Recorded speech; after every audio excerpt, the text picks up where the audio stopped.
Qui n'a jamais rêvé de se réveiller plus fort, plus serein, plus maître de soi, sans avoir à courir après des solutions complexes ou des routines épuisantes? Et si ce changement ne dépendait pas de ce que vous faites le jour, mais de ce que vous semez dans votre esprit la nuit? Car ce que nous emportons dans le sommeil façonne bien plus que nos rêves. Le stress, les regrets, les pensées floues, tout cela s'imprime en silence, comme une encre invisible sur les murs de notre conscience. La plupart des gens s'endorment avec leurs blessures ouvertes, sans savoir qu'ils les nourrissent. Mais imaginez un autre scénario. Chaque nuit devient un sanctuaire. Vous y laissez entrer les voix des sages, les pensées claires, les principes qui renforcent. Vous ne dormez pas simplement. Vous vous alignez. Vous vous réparez. Vous vous préparez à devenir inébranlable. C'est paradoxal, n'est-ce pas? On passe nos journées à chercher des solutions, à réparer, à comprendre. Mais on néglige les heures les plus puissantes, celles où le monde s'éteint et où l'esprit, lui, commence à parler. Car la nuit n'est pas un simple repos, c'est un seuil, un moment où le conscient se retire et où le subconscient devient le gardien de ce que vous avez semé. Et ce que vous semez, c'est ce que vous devenez. Les stoïciens l'avaient compris bien avant que la science ne le confirme. Marcus Aurelius ne s'est pas forgé dans le tumulte, il s'est sculpté dans le silence. Avant l'action, il y avait l'intention. Avant le mouvement, la pensée. Il savait que si vous ne guidez pas votre esprit, le monde le fera à votre place. Et le monde ne vous guide pas vers la paix. Voilà pourquoi vos dernières pensées avant le sommeil sont sacrées. Si elles sont chargées de confusion, de regrets ou de peur, elles impriment leur empreinte dans votre nuit. Mais si elles sont nourries de clarté, de force et d'une direction intérieure, alors votre esprit ne dort pas, il s'entraîne. Il devient un guide, un esprit qui ne réagit pas au chaos, mais qui avance avec cohérence. Et si ce que vous ressentez ici résonne, même légèrement, sachez qu'il existe un petit geste, simple, gratuit, pour continuer ce chemin. S'abonner, ce n'est pas juste cliquer, c'est dire « Je choisis de nourrir mon esprit autrement ». Maintenant, allons là où peu osent aller, dans cet espace silencieux, juste avant le sommeil, où l'esprit ne s'éteint pas, il s'écoute, il ralentit. Et parfois, dans ce ralentissement, il se réinvente. L'esprit ne dort jamais vraiment. Quand le corps s'allonge, quand le monde se tait, lui continue. Il écoute, il trie, il imprime. Et ce que vous lui confiez dans les dernières minutes avant le sommeil devient le terreau de votre lendemain. Ce n'est pas une métaphore, c'est une mécanique. Le subconscient ne juge pas, il renforce. Il prend ce que vous répétez, peur, doute, force ou clarté, et le transforme en lentilles à travers lesquelles vous verrez le monde. Jung l'avait pressenti. Tant que vous ne rendez pas conscient ce qui vous gouverne en silence, vous vivrez en pilote automatique. Et ce pilote, souvent, est programmé par les blessures non digérées, les pensées non choisies, les émotions laissées sans rituel. Chaque nuit devient alors un enregistrement. Et si vous vous endormez avec le poids du jour, ce poids devient votre base. Vous vous réveillez fatigué, non pas par manque de sommeil, mais parce que votre esprit a continué à ruminer pendant que votre corps tentait de se réparer. Mais voici la clé. Si l'esprit ne dort pas, il peut être guidé. Vous n'avez pas besoin d'être éveillé pour le transformer. Vous avez juste besoin d'être intentionnel avec ce que vous lui offrez avant qu'il entre dans son état le plus réceptif. C'est là que réside l'opportunité. Non pas dans la lutte du jour, mais dans la préparation du silence. Une pensée répétée avec conviction peut devenir plus puissante qu'une heure de méditation distraite, car l'esprit ne distingue pas entre ce qui est bon ou mauvais. Il renforce ce qui revient le plus souvent. Et si vous choisissez de nourrir votre nuit avec des pensées de force, de lucidité, de sagesse, alors c'est cette architecture qui façonnera votre perception. Les stoïciens le savaient. Ils ne méditaient pas pour se punir, mais pour purifier. Marcus Aurelius écrivait pour se rappeler que la qualité de l'âme dépend de la qualité des pensées. Ce n'était pas une philosophie de confort, c'était une discipline intérieure, un entraînement invisible. Car même dans le repos, l'esprit continue à bâtir. Et si vous ne choisissez pas les briques, il les prendra dans les débris. Une pensée critique, un doute, une peur non nommée, tout cela peut devenir fondation. Mais vous pouvez interrompre ce cycle. Vous pouvez choisir ce que vous répétez. Pas des affirmations creuses, mais des vérités qui résonnent. Comme « la peur n'est pas une vérité ». Comme « la paix ne vient pas de l'absence de défis, mais de la manière dont on le traverse ». Platon disait que la plus grande victoire est celle sur soi-même. Et cette bataille ne se joue pas seulement en plein jour. Elle se joue dans l'ombre, dans le silence, quand vous êtes seul avec vos pensées. C'est là que commence le vrai conditionnement.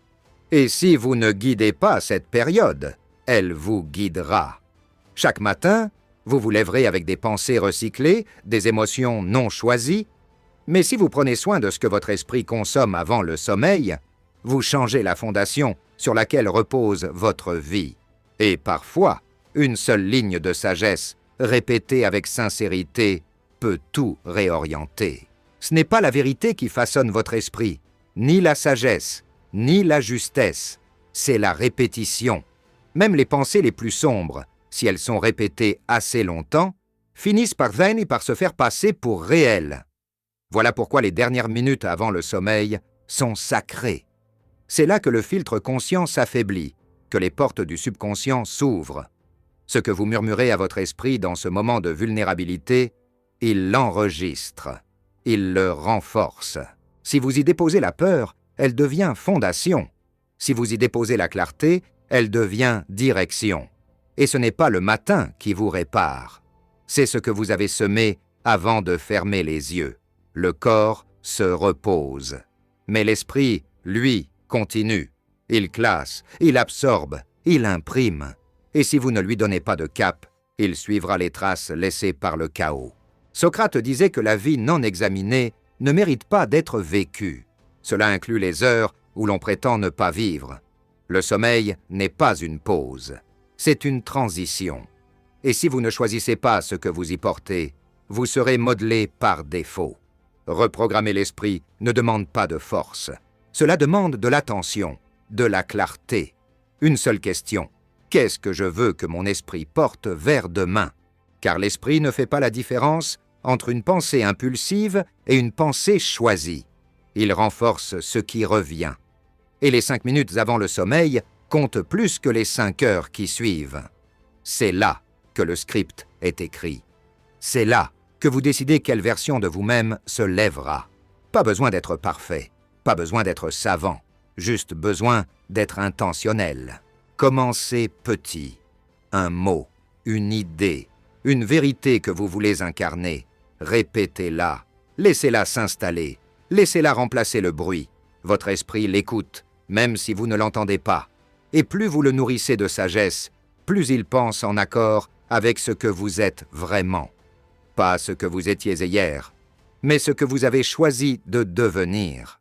Ce choix, silencieux, discret, est l'un des plus puissants que vous puissiez faire. Il façonne vos réactions. Il transforme votre confiance. Il devient votre manière de marcher dans le monde. Car ceux que vous admirez, les calmes, les solides, les alignés, ne sont pas nés ainsi. Ils se sont entraînés, pas devant les autres, mais dans l'ombre, quand personne ne regardait, quand le monde se taisait, quand l'esprit était à eux seuls. Et c'est là que réside votre puissance, dans ce que vous choisissez de penser quand le jour est terminé.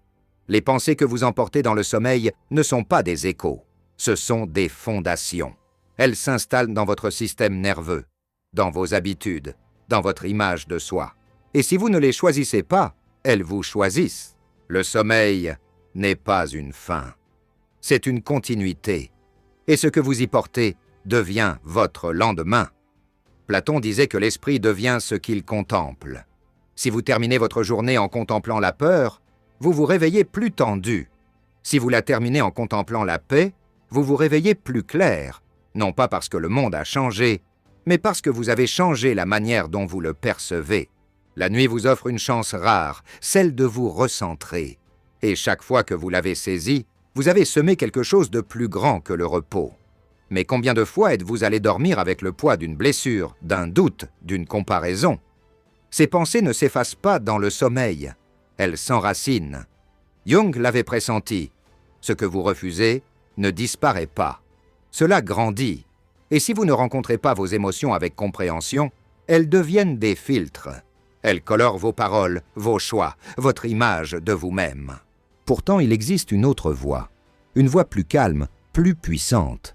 Elle ne demande pas de nier. Elle demande de choisir. Juste avant de dormir, posez-vous cette question. Qu'est-ce que je veux porter vers demain? Car le jour ne se termine pas. Il prépare le suivant. Les émotions que vous laissez mijoter dans le silence deviennent la bande-son de votre matin. Et si elles sont répétées, elles deviennent votre trame intérieure. C'est pour cela que les stoïciens pratiquaient l'introspection nocturne. Non pour se juger, mais pour se clarifier. Marcus Aurelius écrivait chaque soir, non pour être parfait, mais pour rester aligné.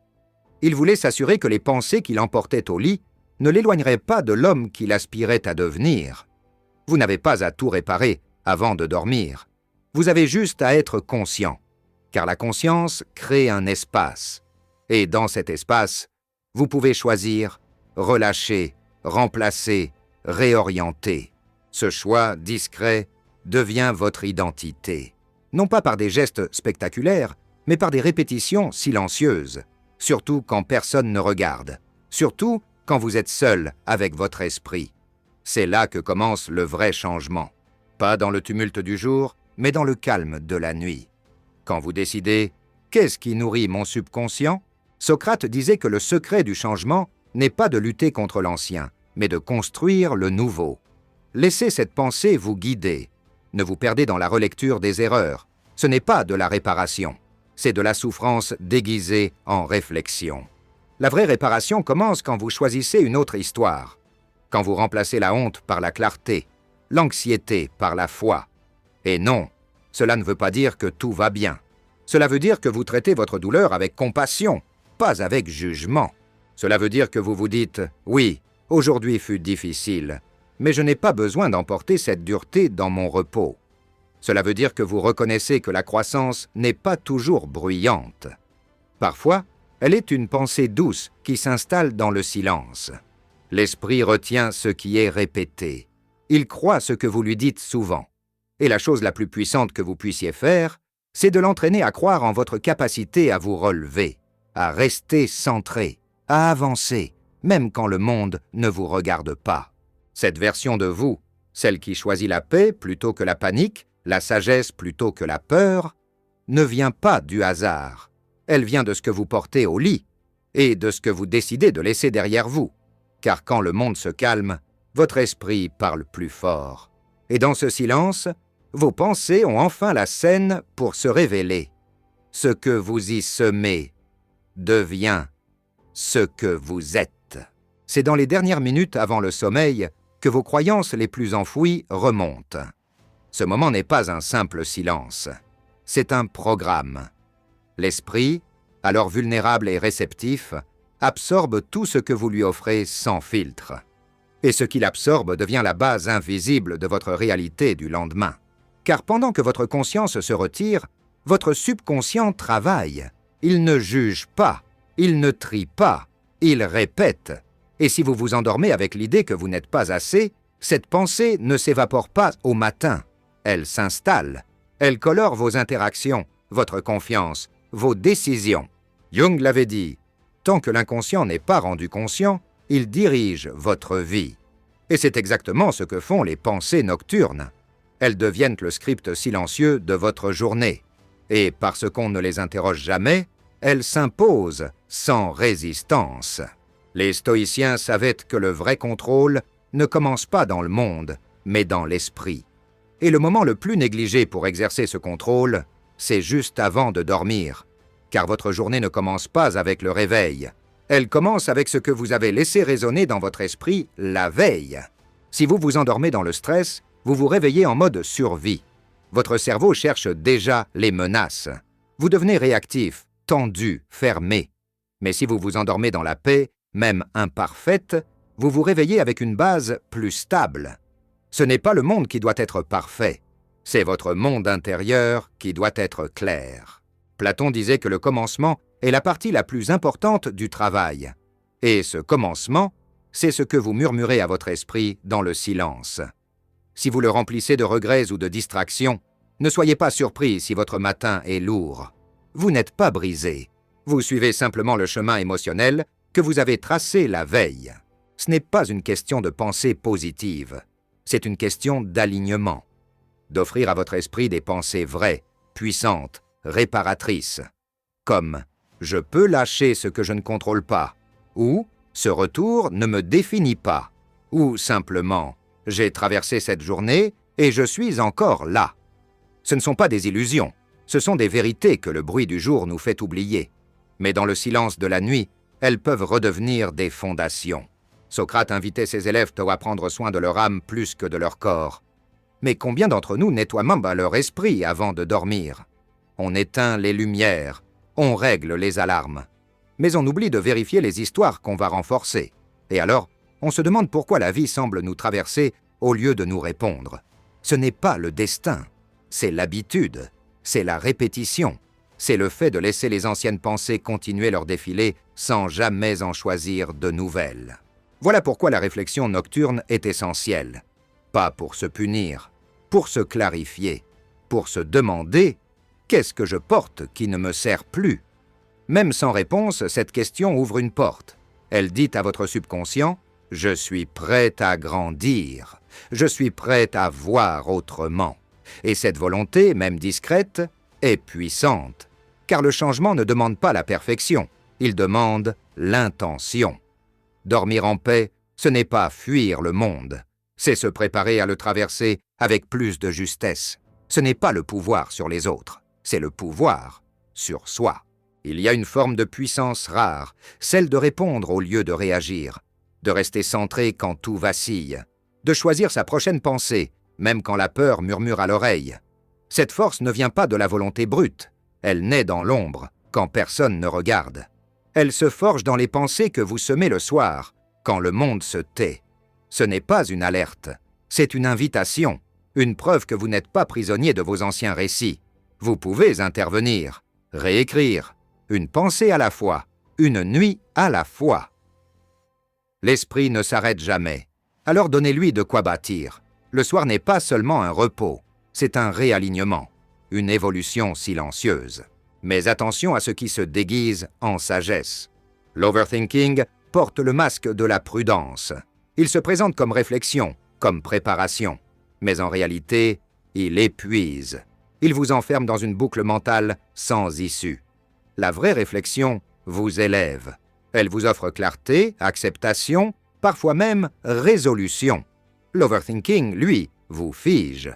Il vous fait revivre des conversations, prévoir des catastrophes, imaginer des conflits qui n'existent pas. Et plus vous y restez, plus chaque décision devient filtrée par la peur. Vous vous réveillez déjà fatigué, déjà inquiet, déjà en train de rejouer des scénarios qui ne se produiront jamais. Ce n'est pas de la lucidité, c'est une fatigue mentale déguisée en responsabilité. Le danger, c'est que cela semble utile. Vous croyez résoudre. Mais la paix ne vient pas du contrôle, elle vient de la confiance, de la capacité à laisser passer les pensées comme des nuages sans les disséquer une à une. Jung l'avait dit, « Ce que vous résistez grandit », et l'overthinking amplifie tout ce que vous tentez de maîtriser. Ce qui était un simple doute devient une bête à dents. Vous ne pensez plus. Vous réagissez à des illusions que votre corps croit réelles. Il y a une différence subtile entre conscience et obsession. La réflexion demande « Que puis-je apprendre ?» L'overthinking demande « Qu'est-ce qui pourrait mal tourner ?» L'un ouvre une fenêtre, l'autre ferme une porte. Et quand cette porte se ferme, vous restez figé. Vous évitez l'action. Et la peur que vous cherchiez à éviter devient plus probable, parce que vous n'avez pas bougé. Les stoïciens n'avaient pas de patience pour ce genre de spirale mentale. Épictète disait « Ce ne sont pas les choses qui nous troublent, mais nos jugements sur elles. » L'overthinking est un jugement mal orienté. Vous répondez à ce qui pourrait être, pas à ce qui est. Alors comment désamorcer ce bruit? Pas en forçant, pas en criant à vous-même de penser mieux. Cela ne fonctionne jamais. La clé, c'est la redirection douce. D'abord, vous observez. Vous dites « Ce sentiment est là. Je n'ai pas besoin de le suivre. » Ensuite, vous redirigez vers votre respiration, vers une vérité simple, vers un mantra comme « Je n'ai pas besoin de tout résoudre maintenant ». Et parfois, une pratique puissante consiste à catégoriser vos pensées, à leur donner un nom, à les placer dans une boîte mentale, non pour les fuir, mais pour ne pas les laisser vous envahir.